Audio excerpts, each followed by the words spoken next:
अल्हम्दुलिल्लाह वस्सलातु वस्सलामु अला रसूलिल्लाह। हम अक्सर परेशान रहते हैं। सवाल किया गया है, हमारा एक मसला है, मैं और मेरा खावंद हम दोनों इसमें मुब्तला हैं। वो ये है कि हम हर चीज़ के बारे में सोचते बहुत ज़्यादा हैं और हर चीज़ का भूत अपने ऊपर सवार कर लेते हैं, जिसकी वजह से हमारी इबादत पर मनफी असरात आते हैं और हमें कभी भी कोई मसला दरपेश हो जाए तो उसके बारे में सोचते रहते हैं। तो क्या इसका कोई हल है? अल-जवाब बिआउनिल्लाहि सुब्हानहु व तआला। मोहतरमा बहन, हम आपका शुक्रिया अदा करते हैं कि आपने हम पर एतमाद किया। हम अल्लाह ताला से अपने लिए और आपके लिए दुआगो हैं कि हमें कामयाबियां अता फरमाए, हमें सीधा रास्ता दिखाए और भलाई के कामों पर गामजन रखे। हमें और आपको हक बात हक समझने की तौफीक देकर उसकी तामील अता फरमाए और फिर बातिल को बातिल समझकर उससे बचने की कुव्वत अता फरमाए। ऐसा न हो कि बातिल उमूर हमारे लिए पेचीदा हो जाएं और हम गुमराही की तरफ जा निकलें। आपने मशवरा तलब किया तो इसके बारे में मेरा मशवरा ये है, अव्वल, अपनी ज़िंदगी के मुख्तलिफ गोशों, निजी और उमूमी मामलात पर गौर व फिक्र बहुत ज़रूरी और अहम है। तभी हम कमा हक़्क़ुहू इससे मुस्तफ़ीद हो सकेंगे और अक्ल का सही इस्तेमाल कर पाएंगे। कुरान करीम में अल्लाह सुब्हानहु व तआला ने अक्ल को इस्तेमाल करने की बहुत सी आयात में तरगीब दिलाई। चुनांचे फरमाया, वयतफक्करून फ़ी ख़ल्क़िस समावाति वल अर्ज़ रब्बना मा ख़लक़्त हाज़ा बातिला। आसमानों और ज़मीन की तख्लीक में गौर व फिक्र करते हैं और पुकार उठते हैं, ए परवरदिगार, तूने ये फजूल में पैदा नहीं फरमाया। सूरा आले इमरान आयत नंबर 191। फिर कई आयात मुबारका में यूं दावत गौर व फिक्र दी गई, वफ़ी अनफुसिकुम अफला तुबसिरून, और तुम्हारी जानों में भी निशानियां हैं, क्या फिर भी तुम बसीरत से काम नहीं लेते। सूरतुज़्ज़ारियात आयत नंबर 21। और कहीं फरमाया अफला ततफक्करून, यानी तुम गौर व फिक्र क्यों नहीं करते। और कहीं फरमाया अफला ताक़िलून, यानी तुम अक्ल को इस्तेमाल में क्यों नहीं लाते। इसके अलावा और बहुत सी आयात हैं जो हमें अपने मामलात में गौर व फिक्र करने की दावत देती हैं, बल्कि सिर्फ अपने बारे में ही नहीं बल्कि अपने इर्द गिर्द और आस पास मौजूद मखलूक़ात में भी दावत गौर व फिक्र देती हैं। लिहाजा इससे ये वाज़ेह हुआ कि महज गौर व फिक्र कोई मसला नहीं, बल्कि गौर व फिक्र तो ज़रूरी और बड़ा अहम अमल है।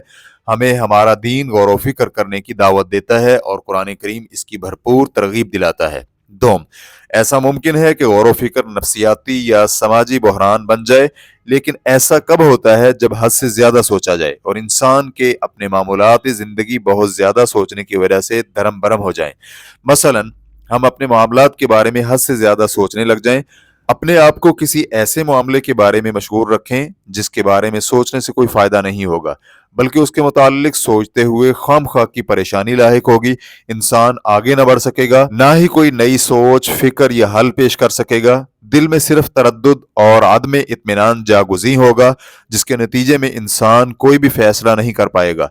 फिर ऐसा भी हो सकता है कि हद से ज़्यादा सोचना इंसान के लिए शरई मसाइल खड़े कर दे, क्योंकि जब इंसान अपनी अकल के दायरे से बाहर गैबी चीज़ों के बारे में सोचना शुरू कर दे तो यही नताइज बरामद होते हैं। इसलिए कि गैबी चीज़ों का इहाता और इदराक इंसान के बस की बात ही नहीं, बल्कि इससे तो शैतान मरदूद के लिए असरअंदाज होने के बहुत से रास्ते खुल जाते हैं। सोम, आप दोनों हर चीज़ के बारे में बहुत ज़्यादा सोचते हैं और हर मसले को अपने दिमाग पर सवार कर लेते हैं, तो ये एक हद तक मामूल की बात है, लेकिन वो भी इस हद तक कि गौर व फिक्र आपकी मामूल की ज़िंदगी में रुकावट न बने। मेरा मतलब ये है कि क्या गौर व फिक्र करने से आपकी ज़िंदगी में खड़े होने वाले मसाइल का हल आप निकाल लेते हैं, और क्या ज़िंदगी के मुख्तलिफ मौक़े पर पेश आमदा मसाइल इस काबिल होते हैं कि आप इसके बारे में इस कदर सोचें। अगर तो इन दोनों सवालात का जवाब हाँ में है तो फिर यहाँ सिरे से कोई मसला ही नहीं है, और अगर जवाब नहीं में है तो फिर आपने अपने मसले के हल के लिए आधा सफ़र मुकम्मल कर लिया है, क्योंकि मसले की हकीकत तक पहुँचना निसफ इलाज होता है। वैसे भी जब हमें किसी मसले की हकीकत मालूम हो जाए तो फिर उसका इलाज करना हमारे लिए आसान हो जाता है। चहारुम, इस मसले पर काबू पाने के लिए कुछ मेहनत और वक़्त दरकार होगा। इन दोनों चीज़ों को शुरू करने का इख्तियार भी आपके हाथ में है। फिर अल्लाह सुब्हानहु व तआला की तौफीक से आप में ये सलाहियत मौजूद भी है। यहाँ ये भी है कि आप दोनों अपने बारे में मुकम्मल पुरएतमाद रहें कि आप में ये सलाहियतें मौजूद हैं। پنجم، میں آپ کو مشورہ دوں گا کہ آپ اپنی مصروفیات اور مسائل کو 3 درجات میں تقسیم کریں۔ پہلا درجہ، ایسی مصروفیات اور مسائل جن کا براہ راست تعلق آپ کی ازدواجی اور سماجی زندگی سے اتنا زیادہ ہے کہ بندھن کے خاتمے کا سبب بن سکتا ہے، تو یہاں ضروری ہے کہ آپ ان کے بارے میں مل بیٹھ کر سوچیں اور اس کے لیے وقت نکال لیں۔ اس خرابی کو جڑ سے ختم کریں اور باہمی مفاہمت سے اسے حل کریں۔ اسے نارمل مت لیں، کہیں وقت گزرنے کے ساتھ ساتھ اس میں طغیانی آ جائے اور پھر اس کو حل کرنا مشکل ہو جائے۔ دوسرا درجہ، ایسے مسائل جن میں مثبت اور منفی پہلو یکساں ہیں، آپ لازمی طور پر کسی ایک جانب ضرور ہوں گے، تو ایسی صورت میں آپ اللہ تعالیٰ سے استخارہ کریں اور اس کے بارے میں مشورہ بھی کریں، پھر اس کے متبادل ذرائع سے بھی موازنہ کریں، نیز اس کے متعلقہ شرعی اور عرفی امور کو بھی مد نظر رکھیں، تاہم ایک حد تک سوچیں، اس میں مبالغہ مت کریں۔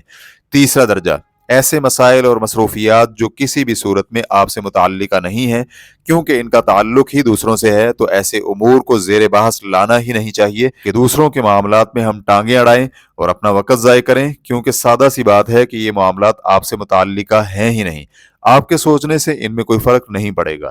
چھٹی چیز، زندگی کے مسائل اور معاملات 3 قسم کے ہوتے ہیں۔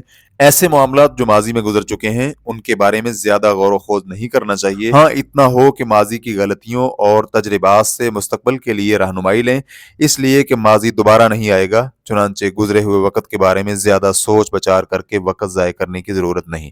مستقبل کے معاملات، ان کے بارے میں تو بالکل اپنے آپ کو پریشان نہیں کرنا چاہیے کیونکہ ابھی اس کا وقت ہی نہیں آیا، کیونکہ مستقبل تو غیبی چیز ہے۔ زیادہ سے زیادہ ہم یہ کر سکتے ہیں کہ مستقبل کے لیے متعدد آپشن رکھیں اور جب وقت آئے تو اللہ تعالیٰ پر توکل کرتے ہوئے کسی ایک آپشن کو ہم استعمال کر لیں۔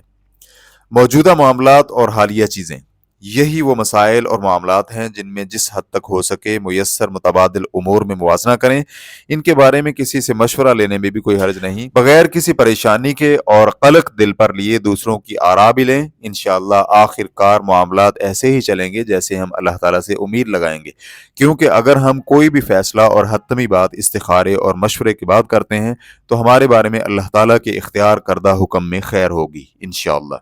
7ویں چیز، اپنے آپ کو اس طریقے کا عادی بنانے کے لیے تھوڑی محنت اور دقت چاہیے۔ یہ بھی ممکن ہے کہ آپ اور آپ کے خاوند باہمی طور پر فیصلہ کر لیں کہ دونوں ان معاملات میں ایک دوسرے کا دست و بازو بنیں گے۔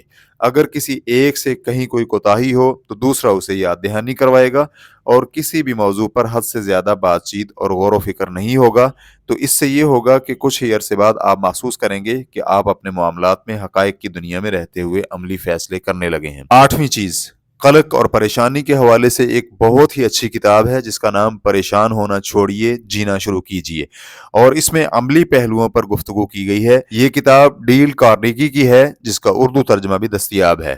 9ویں چیز، اور اس کتاب کے پڑھنے سے پہلے بھی اور بعد میں بھی اللہ تعالیٰ سے دعائیں کریں، اپنی نیت خالص کریں اور سچے دل کے ساتھ اللہ تعالیٰ سے مانگیں کہ اللہ تعالیٰ آپ کو کامیاب فرمائے اور آپ کے قدموں کو راہ راست پر رکھے۔ ماخذ اسلام ٹوڈے، احمد المقبل، واللہ تعالی اعلم۔ اسلام کیو اے ریکارڈنگز، مؤسسۃ الشیخ محمد صالح المنجد، المملکۃ العربیۃ السعودیہ، فتویٰ نمبر 20130۔ والسلام علیکم ورحمۃ اللہ وبرکاتہ۔